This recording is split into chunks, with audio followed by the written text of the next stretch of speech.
Let's talk about something most people won't touch, something buried so deep in our emotional wiring that we often don't even realize it's controlling us. Why would a son humiliate his own mother? Not just neglect or dismiss her, but actively shame her, whether through words, silence, or behavior. It's not random. It doesn't come from nowhere.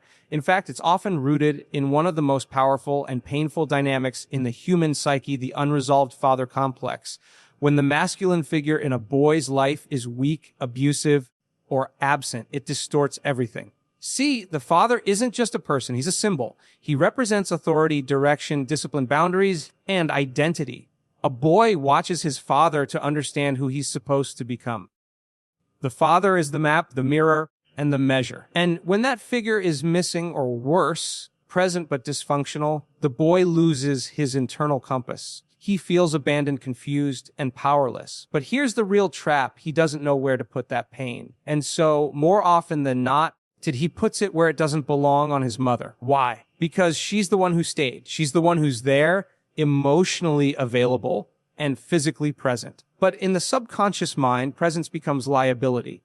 The pain needs a target. And the mother becomes the easiest, safest one to project onto. Not because she deserves it, but because the son never developed the tools to process his deeper wound, the father wound. This projection is never conscious. No man wakes up and says, "Today, I'll humiliate my mother to cope with my trauma."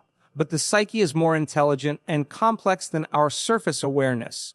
It will find release, somehow, somewhere, and often that release comes through the path of least resistance.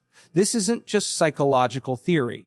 It's biological. The limbic brain, responsible for emotional regulation and survival instincts, doesn't differentiate between past and present the way the neocortex does. So if that abandonment by the father was experienced at age 5, that imprint stays locked in the body's memory unless it is consciously rewired. Every time the son feels powerless, threatened, or unseen as an adult, his nervous system reactivates the emotional memory of being that abandoned child. And unless he's done the work to integrate those emotions, the shame and anger will leak, often onto the person closest to him. Now, if the mother was overcompensating, trying to play both the nurturer and the disciplinarian, both the emotional anchor and the structure bringer, she may have unintentionally blurred the lines of the relationship. And this blurring, while done from a place of love and survival, often creates confusion in the psyche of the son. He doesn't know whether to lean on her, rebel against her, protect her, or dominate her. So instead of choosing, he oscillates, one day affectionate, the next cold and dismissive, one moment praising her sacrifices, the next moment scorning her neediness. This emotional instability is a direct reflection of the inner war between the desire to be a man and the unconscious feeling of still being a boy. And we can't ignore the cultural factor. In many societies, boys are taught that masculinity means control, detachment, stoicism. So when a son feels entangled in his mother's emotional world, when he feels the invisible weight of her expectations or sorrow, he may interpret that as weakness in himself. And because he's been conditioned to reject weakness, he rejects her, sometimes cruelly, sometimes publicly. He humiliates her not because he's strong, but because he's terrified of being pulled back into the vulnerability he never learned to navigate. This is where healing begins, with awareness, not blame, not shame, but clear-eyed recognition of the pattern. The son must see his own pain for what it is: unprocessed grief, buried resentment, and a deep hunger for masculine initiation. He must grieve the father he didn't have, or the father he did have but couldn't rely on. And in that grieving, he begins to reclaim his inner authority, the kind that doesn't need to dominate or humiliate to feel whole. The mother, too, must recognize where she may have overstepped, overprotected, or unconsciously depended on her son to fulfill roles he was never meant to carry. This isn't about self-condemnation. It's about responsibility. Healing is only possible when both parties are willing to see their reflection in the emotional mirror. The mirror doesn't lie. It simply waits for us to look into it with courage. A son who humiliates his mother is not broken. He is uninitiated. And until he confronts the wound behind his actions, he will repeat them again and again. But once he does, he gains something infinitely more valuable than dominance. He gains dignity. And that is the beginning of true manhood. Let's take a deeper look at something paradoxical, something that, on the surface, feels almost impossible to reconcile: the transformation of love into contempt. The journey from a boy's deep attachment to his mother into a state where that very bond curdles into bitterness, criticism, even open humiliation. And this isn't an outlier. It happens more often than people are willing to admit. The root of it lies in a subtle, almost invisible dynamic when a mother is idolized, especially in the absence of a strong paternal presence. That idealization doesn't remain stable. It almost inevitably collapses under the weight of growing male identity. And what begins as worship often ends in rejection. You see, a child begins his life completely dependent on his mother. She is the first figure of safety, nourishment, affection. She is, in the child's world, everything.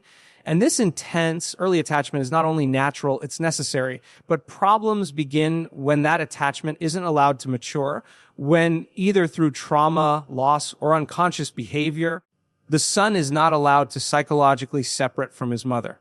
Instead of evolving into independence, he remains emotionally entangled.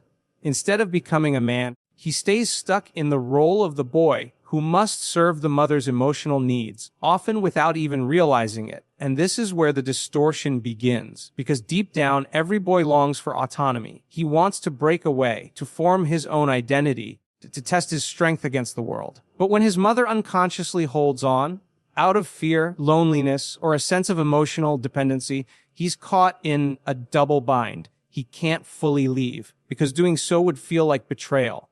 But staying makes him feel trapped, infantilized and emasculated.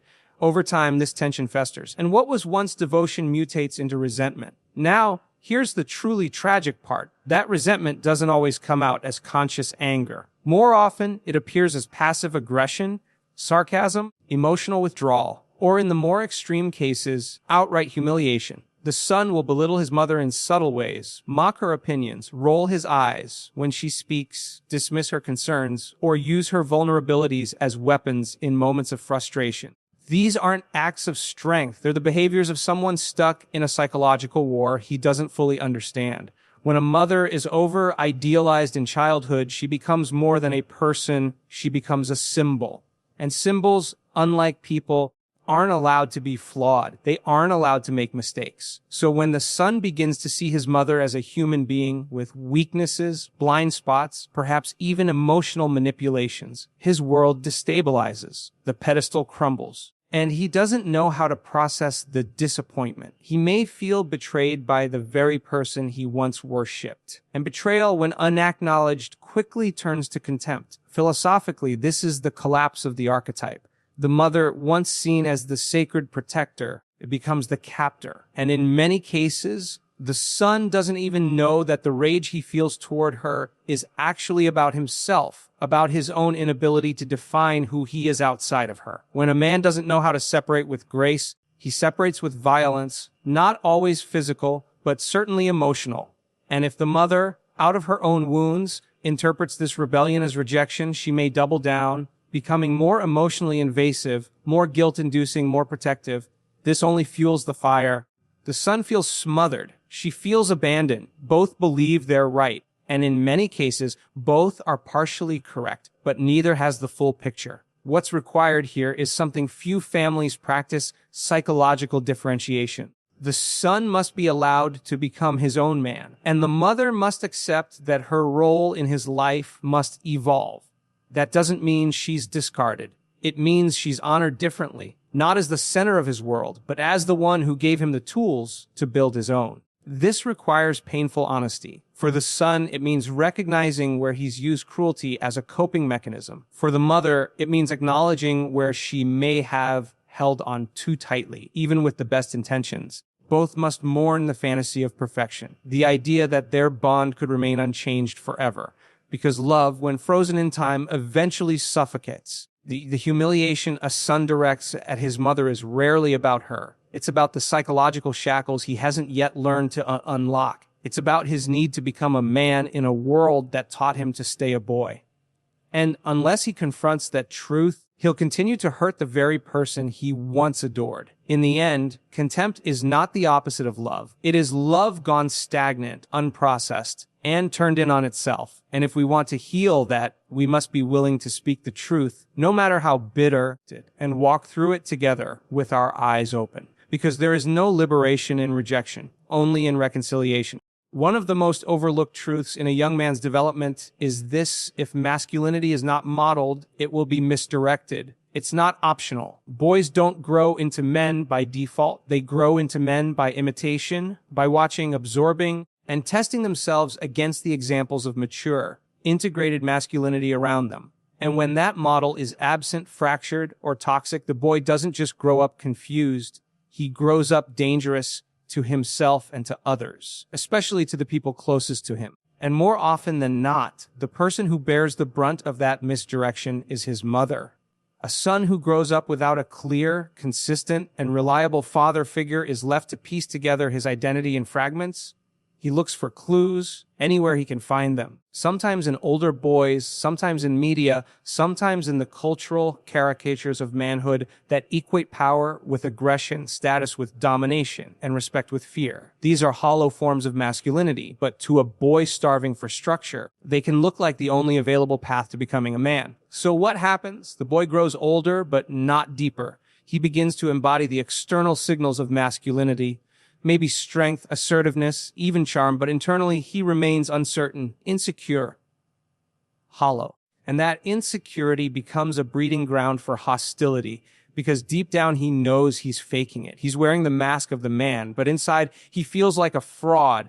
And here's where the dynamic turns bitter. When he returns home or finds himself around the mother who raised him, she becomes a mirror he can't escape. Why? Because she knows the parts of him that are still raw, still unfinished. She's seen the vulnerable boy beneath the posturing. And for a man who hasn't integrated his masculinity, that kind of exposure is unbearable. It threatens the fragile identity he's trying to project. So he reacts not with humility, not with gratitude, but with deflection. He rejects her, belittles her, sometimes even humiliates her. Not because he's strong, but because he doesn't know how else to establish dominance. He mistakes degradation for independence. He uses her perceived weakness to assert his supposed strength. But make no mistake, this is not masculinity. It's a performance, and it's fueled by fear. You see, a real man doesn't need to dominate his mother to feel powerful.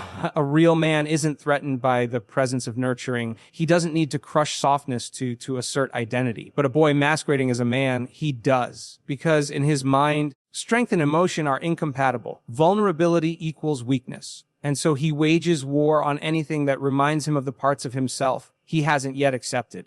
And the mother, often unknowingly, becomes the casualty of this internal war.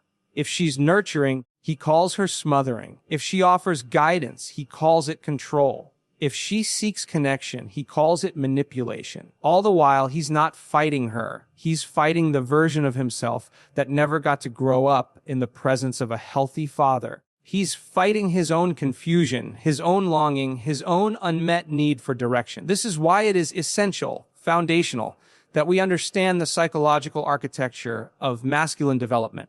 Masculinity must be initiated, not merely inherited. It requires challenge, responsibility, mentorship, discipline, and structure. These aren't outdated relics. They're timeless principles. And if they're missing, a boy doesn't evolve. He compensates. And that compensation often looks like cruelty toward the very people who tried to love him. The absence of the father doesn't just leave a void, it creates a wound. And that wound, if left unattended, festers into resentment. It mutates into a twisted sense of entitlement. I had to grow up without a man, so now I get to do whatever I want. That resentment spills out in toxic, sometimes violent ways. And tragically, the mother who was there, who tried, who sacrificed, is the one who receives it, because she is the safest person to blame. But here's the hard truth that blame is cowardice. It's the refusal to face one's own pain and instead offload it onto someone who cannot defend herself without being accused of emotional tyranny. It's not just unfair, it's unmanly. And what's the way forward? Responsibility, ownership, a conscious reckoning with the past, no matter how painful. The son must stop asking, "Why wasn't my father there?" and begin asking, what kind of man will I choose to become? Because masculinity isn't about rejecting the mother. It's about transcending the boy. It's about creating an identity that no longer depends on humiliation, but on integrity. There is no strength in mocking the one who gave you life. There is no power in silencing the voice that once sang you to sleep. If a man has to degrade a woman, especially his mother, to feel like a man, then he has not yet become one. True masculinity doesn't fear softness, it protects it.